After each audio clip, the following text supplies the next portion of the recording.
नमस्कार, मैं हूं आपके साथ रोशनी शर्मा और आप देख रहे हैं खबर समय जगत। आइए नजर डालते हैं आज के मुख्य समाचारों पर।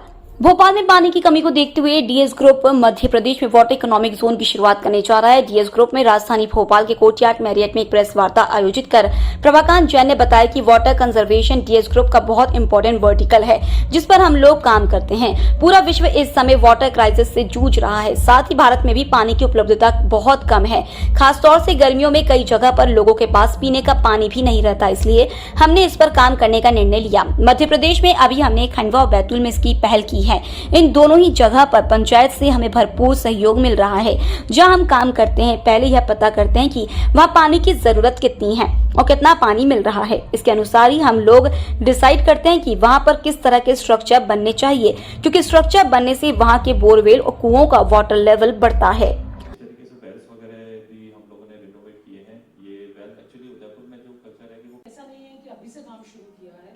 हमने पहले भी तालाब बहुत रेनोवेट किए हैं, 3 तालाब रेनोवेट किए हैं, बट अब इकोनॉमिक जोन को हम लोग शुरू कर रहे हैं। तो आज की प्रेस कॉन्फ्रेंस उसी इकोनॉमिक जोन को लॉन्च करने के लिए है। इसको लेके है और उसमें हमारा एक फ्लैगशिप इनिशिएटिव है जिसको हम वाटर इकोनॉमिक जोन बोलते हैं, उसके बारे में है। तो आज के प्रेजेंटेशन में मैं बहुत जल्दी कोशिश करूंगा कि आप लोगों को इस बारे में बता सकूं। तो ये आउटलाइन है बेसिकली कि डीएस ग्रुप का क्या सीएसआर अप्रोच है। जी जी, आप बताइए जो मध्य प्रदेश में वाटर इकोनॉमी योजना चालू कर रहे हैं तो देश के और कैसे आपके आइडिया है?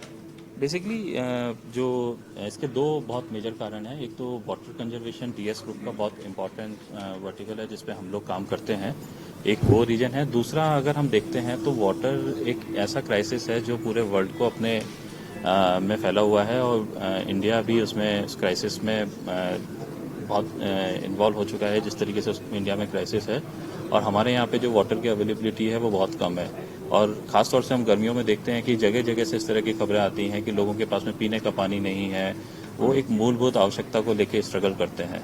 तो ये एक विशेष तौर पे हम लोगों ने डिसाइड किया कि इस मुद्दे पे काम करना चाहिए और मध्य प्रदेश में भी हमने करीबन 4 से 5 डिस्ट्रिक्ट को असेस करने के बाद में हम लोगों ने डिसाइड किया कि हमें खंडवा और बैतूल इन 2 जगहों पे इस प्रोजेक्ट को अभी हमें लॉन्च करना है। और यहाँ पे जब हम काम करने के बाद जब हमारी लर्निंग होगी और एक्सपीरियंसेज होंगे, इसके बाद हम और कम्युनिटीज़ में भी जाएंगे। कि शासन के भी अपनी बहुत सारी योजनाएं होती हैं और जिनको शासन वहाँ पे इम्प्लीमेंट करने का प्रयास भी करता है। तो हमारी कोशिश ये होती है कि जो शासन की जितनी भी योजनाएं हैं उनको हम प्रभावित तौर से वहाँ पे इम्प्लीमेंट कर सकें, क्योंकि शासन का देखिए हमने अभी ये प्रोजेक्ट लॉन्च किया है और शासन डिफरेंट स्तर पे काम करता है, पंचायत से लेके जिला स्तर पे और राज्य स्तर पे।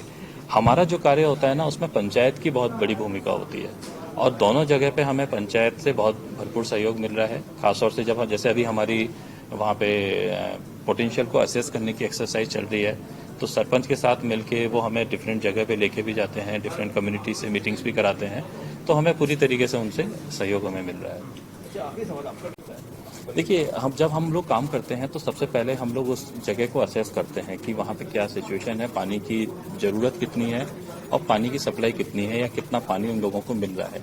उसके बेसिस पे हम लोग उस एरिया को पूरा असेस करने के बाद आइडेंटिफाई करते हैं कि किस तरह के स्ट्रक्चर्स वहाँ पे बनने चाहिए और जब वो स्ट्रक्चर्स बनते हैं तो उसके बाद वहाँ पे उनका अगर बोरवेल है तो वहाँ पे वाटर टेबल इंक्रीज होता है और बोरवेल से ज़्यादा जिन कम्युनिटी में हम काम करते हैं वो कुओं पे निर्भर होती है, तो उनके कुओं का जल स्तर बढ़ता है। तो जल स्तर को हम 2 तरीके से देखते हैं, एक तो गर्मियों में कितना पानी की उपलब्धता है और खासतौर से सर्दियों में उसका रिचार्ज रेट कितना है, क्योंकि जब पानी इरिगेशन के लिए कुओं से निकाला जाता है तो 2 या 3 घंटे में वो कुआं खाली हो जाता है। जब हम इंटरवेंशन करते हैं या उसके बाद हम ये देखते हैं कि उसमें रिचार्ज रेट वो 4 से 5 घंटे तक बढ़ जाती है ताकि उनको ज़्यादा पानी उपलब्ध होता है अपने खेतों में इरिगेट करने के लिए। तो इस तरीके से जब वहाँ पे काम होता है तो 3 जगह होती हैं जहाँ पे कम्युनिटी का इम्पैक्ट होता है। एक तो उनको साल भर पानी की उपलब्धता होती है अपने डोमेस्टिक नीड के लिए, पीने के पानी के लिए, घर की आवश्यकताओं के लिए। दूसरा इम्पैक्ट होता है कि वहाँ पे जो खेती है उसमें खासतौर से जो सेकंड क्रॉप है, रबी क्रॉप है, उसके लिए इरिगेशन की सुविधा मिलती है तो उससे उनका उत्पादन बढ़ता है। और तीसरा जो इम्पैक्ट होता है कि जब ये खेती में परिवर्तन आता है तो उनसे ओवरऑल उनकी आजीविका पे फर्क होता है, उनकी आर्थिक स्थिति बदलती है वहाँ पे। भोपाल से खबर समय जगत के लिए संवाददाता शक्ति भारती की report. For latest news, subscribe to our channel and press the bell icon.